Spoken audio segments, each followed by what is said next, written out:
হাতে গোনা আর মাত্র কয়েকটা দিন, আর তারপরেই বঙ্গবাসী মেতে উঠবেন তাদের শ্রেষ্ঠ উৎসব দুর্গাপুজোতে। আলোর রোশনাইয়ে সেজে উঠবে পুজো মণ্ডপ, প্যান্ডেলে ভিড় জমাবেন দর্শনার্থীরা।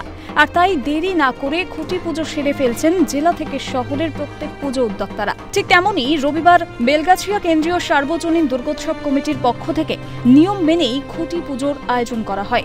প্রত্যেক বছরের মতো এবছরও তার ব্যতিক্রম হয়নি। গোনা কয়েকটা দিন, তারপরেই বাঙালির শ্রেষ্ঠ উৎসব দুর্গাপুজো।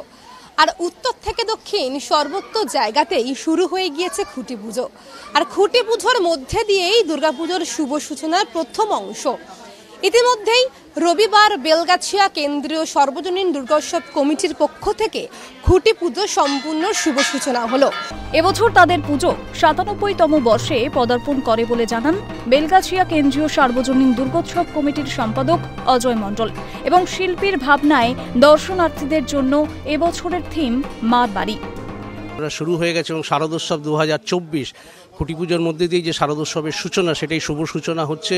এবং পশ্চিমবঙ্গের শ্রেষ্ঠ উৎসব, জাতি ধর্ম নির্বিশেষে এই উৎসব।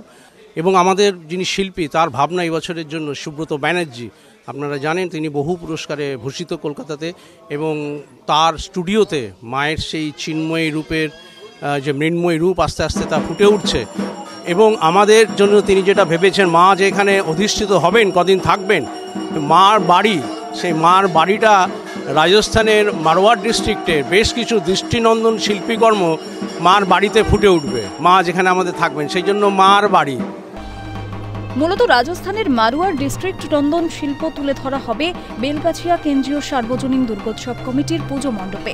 এবছরের নতুন থিম দর্শনার্থীদের দৃষ্টি আকর্ষণ করবে বলেই মনে করছেন দুর্গোৎসব কমিটির পুজো উদ্যোক্তারা। ক্যামেরা কিশোরের সাথে দীপাঞ্জনা সাউ, ক্যালকাটা নিউজ, কলকাতা।